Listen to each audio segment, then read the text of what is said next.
The problem with modern school shootings, other than the school shootings themselves, is the fact that we have absolutely changed almost nothing in how we approach them, protect our children, and respond to them. And that is what we're going to discuss today. And also the stance of how you and your family and your community probably ought to engage in the entire concept of a school shooting. This has come up because we've had another one. Wednesday, August 27th of 2025, the Annunciation Catholic Church had a gunman, and a young man fired into the church. He barricaded the doors on purpose from the outside so people could not escape. He murdered two children. And yes, our thoughts and prayers absolutely go out to those families, the entire community, and all of those who have suffered loss through this. He injured more. I think 17 in total took rounds, and he killed himself. He was an absolute dirtbag coward who took his own life when he heard law enforcement approaching. The students were part of a private Catholic school next door, and they had walked over to the church, apparently as they do every year, which is appropriate, to worship at the church that they were close and connected to. It was the first mass of their school year, and this evil and sick individual was once a student there. His mother worked at that school, so this was a bit personal for him. And he killed children. Before I get into the next section, I said on a YouTube short the other day that the morning of the immediately, actually, it was the next morning after it happened, I researched a bit because I'm careful with information because we don't get a clear picture till a few days later. And even then, sometimes it's pretty muddy. But he had a manifesto of sorts, a video that he made. Somebody screen captured it and translated it because it was written in Cyrillic and Russian, and it was all over the map. And it was this just vile diary of himself and his mental thought process and the evil that was absolutely within him. He fantasized for years about hurting children, and this is not for innocent ears, mom and dad. So if you need to listen to this by yourself, now's the time to pause the video, please. Is it appropriate for older kids? It is, after you speak to them. Okay? After you speak to them. I don't completely believe 100% of all media is appropriate for your children. I think you should be the filter. So that being said, we move on. So I read through his entire manifesto. It took a minute because I had to read it a couple times just to wrap my head around what this evil young man was saying. And he fantasized, he idolized previous school shooters, Columbine, the Aurora, Colorado shooting, all of them. He knew them by name. He studied them. He looked to them as the example of what he could do. And he was a coward. He was a coward, but he was a malevolent coward. Okay, he had true evil lurking within him, and on this day he carried it out. But here's why I'm bringing this up. In his sick and twisted diatribe that he was recording for himself, he wrote about different kinds of shootings he could do. He talked about going to concerts. He talked about going to very public places. He talked about all these different scenarios that he could have done. So I am saying this because there is a narrative which bleeds us into our next section of the politicized media agenda that happens every single time there's an event like this in our country. I hate it, but it's a fact, so we're going to talk about it here. he talked about many different things. So while, yes, this church and school were an implicit part of his life story and background, it was not the singular focus of his wicked and evil thoughts. He could have done this anywhere. And that's what I want you to realize and think about. We could have woken up that morning, and instead of it being at the church, it could have been to a public venue, an event, a mall, a fair, whatever, right? That's actually, moms and dads, this wasn't simply only a targeted school shooting, even though that's, yes, what it turned into. And yes, it's absolutely horrible and completely tragic, and I hate all these things. But it could be anywhere. It could be anywhere in public for individuals like this sick young man. So the agenda immediately became politicized by first the mayor of Minneapolis and many other news stories and everything. And I'm here to tell you, I hate politics. I hate it. I used to be a massively political junkie. I was wrong. My personal opinion, I don't care what side of the fence you're on. They're two sides of the precisely same coin. And here's why. All news medias associated with this immediately began manipulating your and my emotions to drive their agendas, okay? That's what they do, and that is what they did. Emotions get manipulated, and it is very calculated and purposeful up front.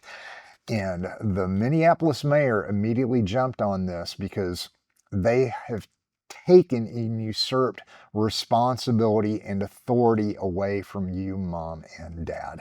And they've done it wrongly, and we have acquiesced to this push, okay? And I am your cheerleader. I am your evangelist. I am here for your family and you, father and mother, to take back and stand for what is right for your family, and not just allow a political party agenda, and both sides of the fence have an agenda. Okay? And why?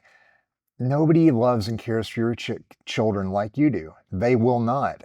As a matter of fact, being a little bit crass with this, ultimately, for too many politicians, your family and your children are pawns for their personal power trip that they're on. All right? I don't care about political power trips. I care about you and your home. And I know you do too. So, I've said this for years. I have taught hundreds of active shooter classes all over the United States. I keep studying these things since since Klebold at Columbine, all of them. I get FBI reports whenever they release new documents. I get my Google feed gets reports of all activity, not just in the United States, but across the world. Children are being targeted by violence, okay? And there's a nefarious intent behind that too. I'm not going to jump off the cliff necessarily in this video, because that's not what I want to do. I want you to be able to look at this properly with your family and think through these things and take action at the end of this if you choose to do. And I am imploring you to, yes, think about these things well, properly, and take action. Because nothing has changed. Nothing is changed since Columbine. And I will have experts. I'm a freaking expert. I'm here to tell you.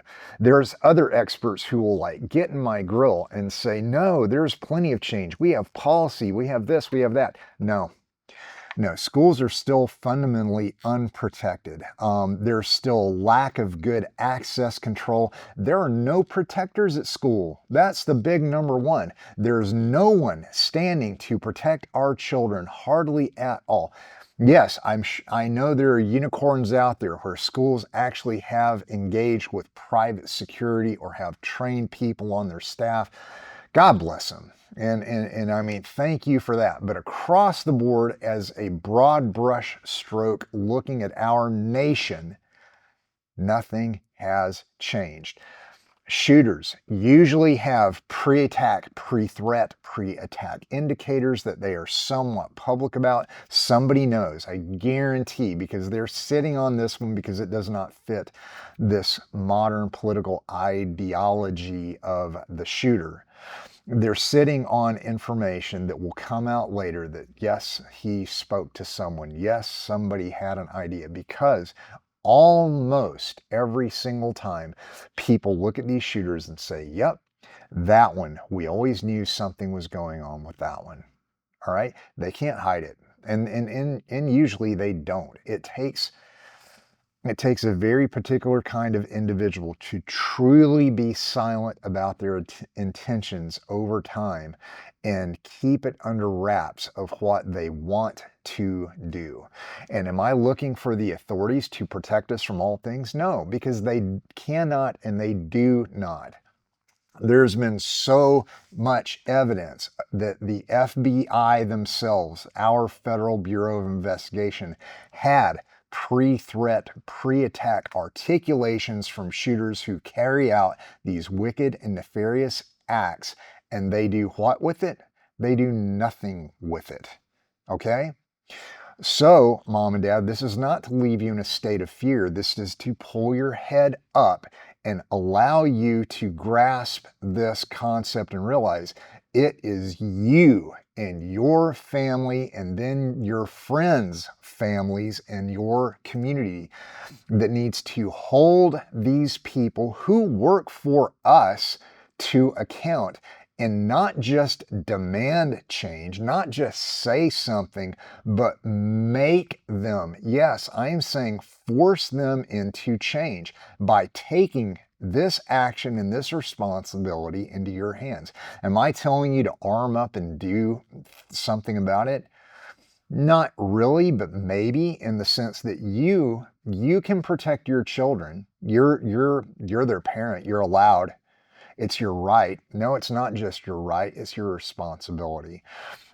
It's um it's no one else's responsibility, is my point, other than yours, to protect your family. There are people who proclaim that responsibility and that action, and I'm talking about my fellow first responders who I absolutely love and am a cheerleader for as well. But there's case studies, there's events in the United States of America, both in Florida and Texas, where law enforcement officers who held their hand up and took an oath did not live up to what they should have done.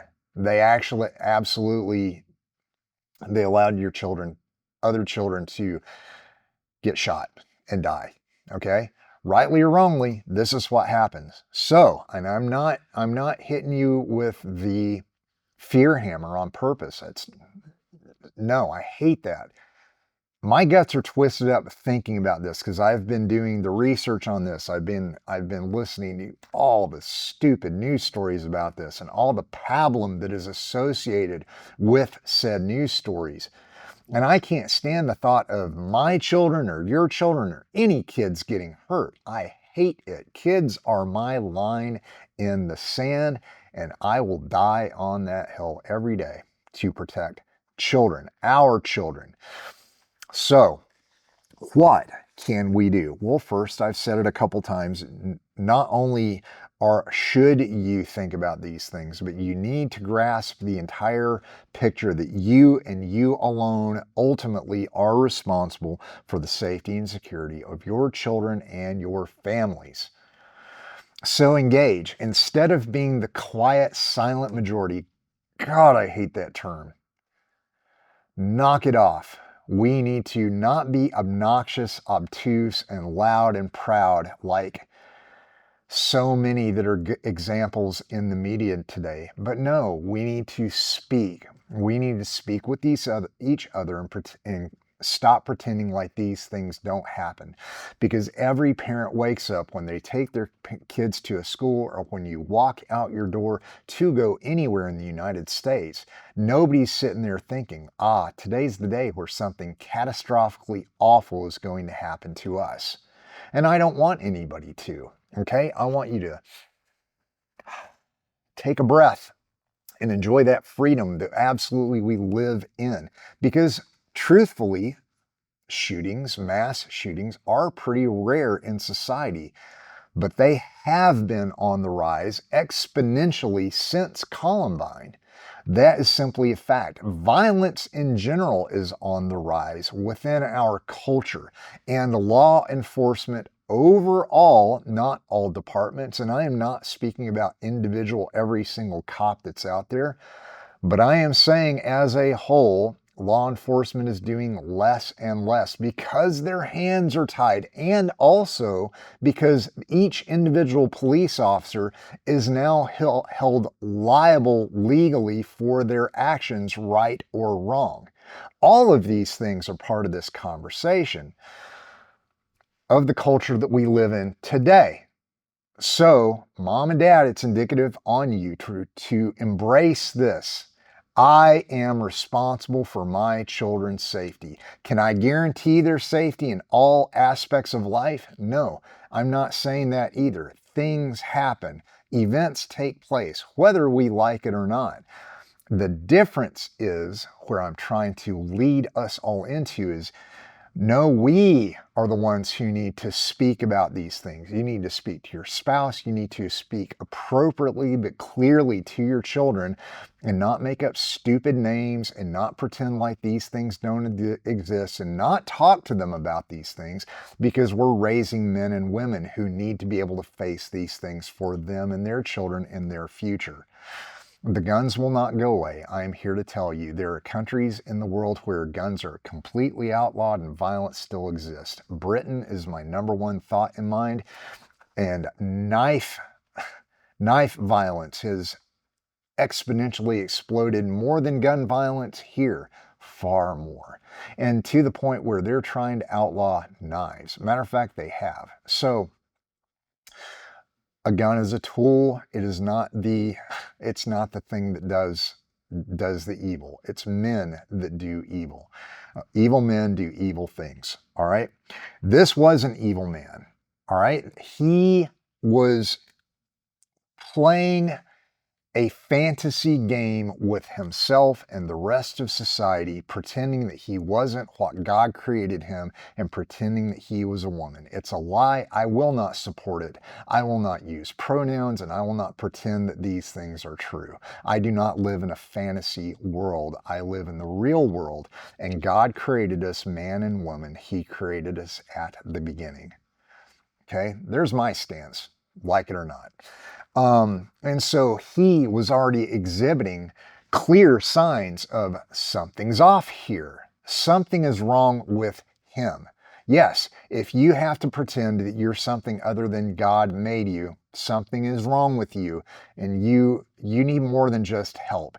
You need intense prayer. You need God to change you, and I mean that. You need to repent, okay? Go read Romans chapter 1. I'll leave that there. Okay, so we're not going to continue to speak about the murderer and this evil young man, because he's not the point of this. There are others like him, and there will be more, because they are also being manipulated and pushed by certain nefarious aspects of culture.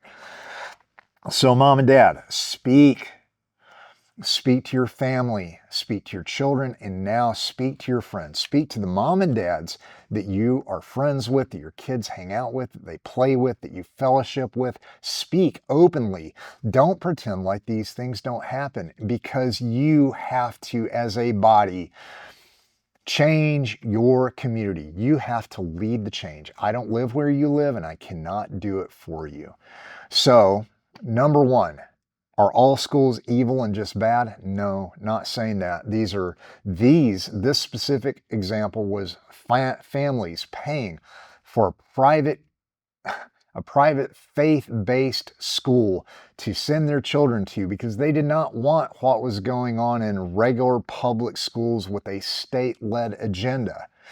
Okay, so these kids were already had parents with different intent and means to send them somewhere else, yet this still happened, and I am so very sorry. I wish I could have been there that day. I do. That's what I think every time something like this happens. And me and so many others in law enforcement and not in law enforcement like me, we have the same thought. God, I wish I'd been there. God, I wish I could have stopped it and prevented it. I wasn't, and I couldn't. Okay? So the first thing I'm going to lead off with after the conversations with your family, your spouse, your friends is homeschooling is an option for you. Okay? And I know everybody can't necessarily do it, but I bet more families can do it that have been telling themselves that we just can't. Oh, I bet you can. I bet you can. I bet you can find a way. Listen, my wife and I have always homeschooled, and we have both worked. We have both worked shift work, and we have made it happen for our kids. It was hard. We have had costs associated with it. Their opportunity costs because of the decisions we have made have come and gone. Let me be clear to you. And has it been worth it? Yes. Yes, it has been worth it because we currently look at some friends of ours.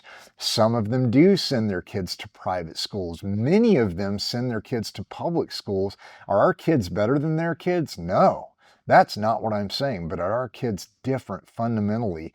The way they act, the way their heart is, the way that they think and they speak and they interact with people, is it different? It is. It absolutely is. Do we bubble child our children and keep them away from all of society and not talk about the bad, scary things? Nope. We engage. But we raise our children from our faith and from our terms and from our values as a family. And the best way to do that by far is within your home, because there is not another teacher on the planet that gives a rip about your kids in any way, shape, or form more than you do, mom and dad. And dads, I'm speaking to you. Scripture lays this mantle of responsibility on us more than anybody else. Fathers, it is your responsibility first and foremost in life to educate our children. I talked about this on episode 10. Go look it up. I'll link it in the show notes. Simply true. Simply true. All right. So, charging on from homeschool. For those who cannot homeschool and must send their children to a place outside your home for education, find out what their policies in. Speak to your educators, speak to your school board, speak to the principal, speak to your individual teachers, because you should be implicitly involved with your child's education. Because I don't care what their policies are, they usually don't follow them. And this is a fact. Some of them don't even understand clearly what their policies are, or some of them simply use check the box options that are handed to them by the state, which is not a good plan. I'm here to tell you.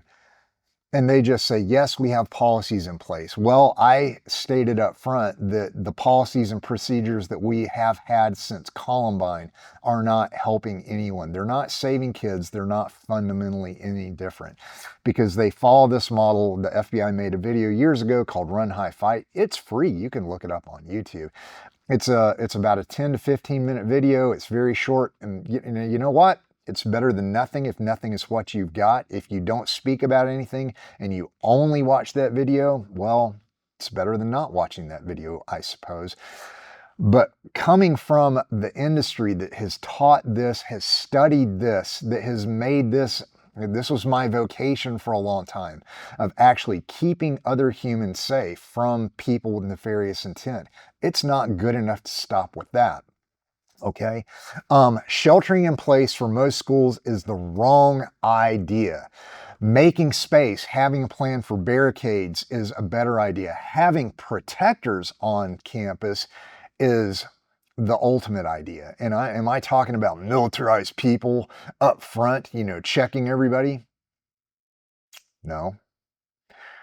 But I am saying a good guy with a gun is the only option that stops a bad guy with the gun. And this last shooting is par for the course, because this dirtbag, wicked coward heard police coming, good guys with guns, and he chose to um, end himself before they could get to him, because that was inevitably what was going to happen. Okay? So whether you believe in it or not, that's a fact in life. So would I rather have a man or a woman even who has the right mindset and has trained and has the ideology of, I will step up in place to protect these innocent lives that are behind me? Yes. Yes, I would. And I also know that there are scores, hundreds, maybe thousands of former military in our nation who are retired, who would love the opportunity to serve their community honorably and well in a position that protects the innocents. And you know why they don't? Because school boards tell them no. People have tried this in other communities. Some have been successful. Many others wave the legal liability flag in front of them, and they are emphatically turned away. That's something, mom and dad, that you can do first with your voice and then with your action. Hold these people who we have voted for, who we allow to have authority in these places, hold them to account and change these things where you live to keep your own children safe. We must become much more proactive about these things. Nobody's talking about this to their schools. Very few. And I say nobody. Yes, it's a broad brush term. But in general, there's too many parents that are conceding this authority to someone other than themselves. It's like, we have good police. We have a good school board. We have good teachers. And you know what? You probably do. But the policies they're not going to protect their children. They're not going to stop some nefarious dirtbag from barricading doors and setting up and doing something like this again. Pray it never happens. Okay? Speak to the principal and don't just take what they say as the answer. Dive deeper. Speak to your individual teachers. What's your plan for my kids should something like this happen? Do you have a plan? Or are you just going to hide and hope? Hope? I love hope. Our God gives us hope. We do have eternal hope, but hopium does not exist. It's a fictitious substance, okay? We cannot hang our hat on hopium in a day of crisis. We must make a plan and practice the plan so that in a day where an event happens that we have practiced and at least thought about, we can do something other than cower in fear. Cowering in fear is never good enough.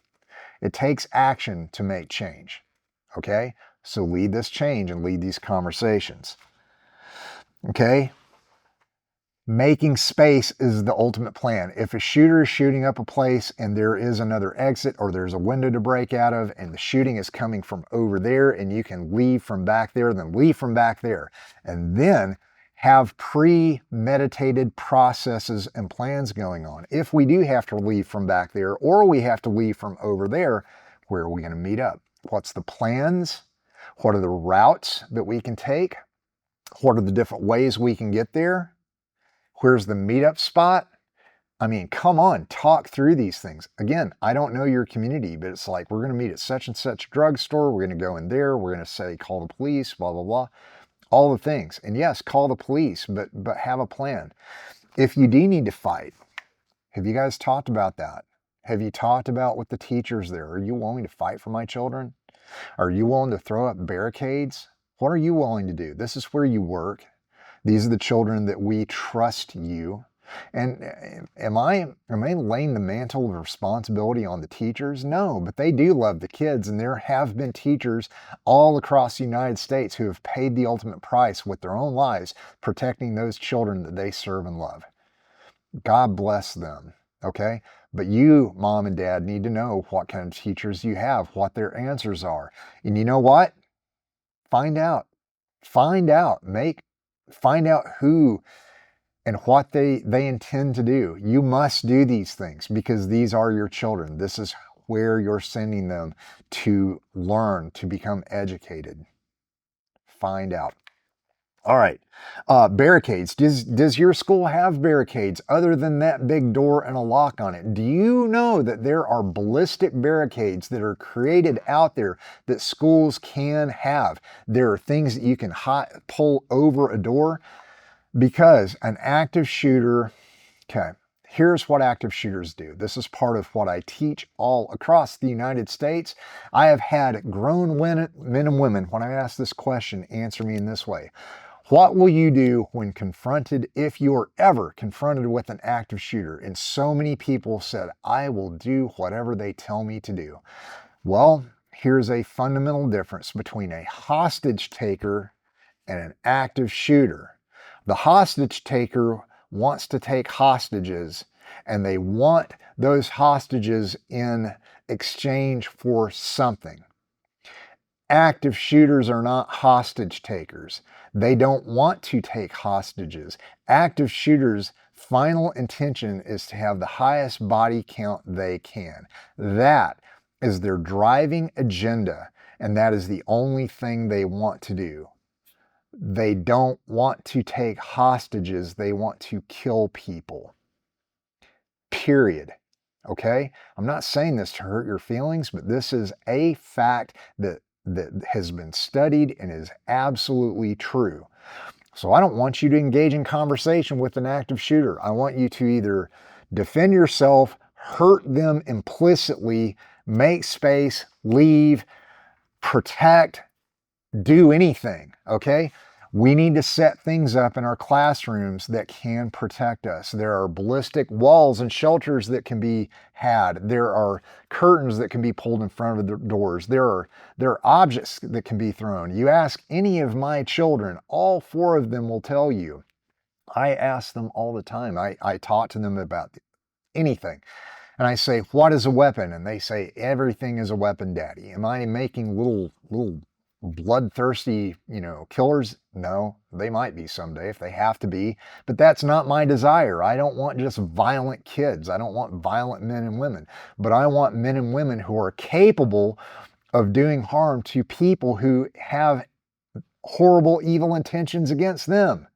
Okay, that's appropriate and that's good. We're America. That's what we were founded on, is our ability to defend ourselves and not trust the state to do so, and not trust an outside force to do so. We are first responders by name. We respond. We're not there to prevent. I'm trying to get this point through today. All right?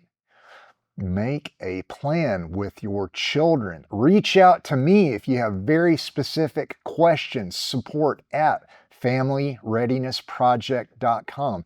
This is what I do. I protect people. All right?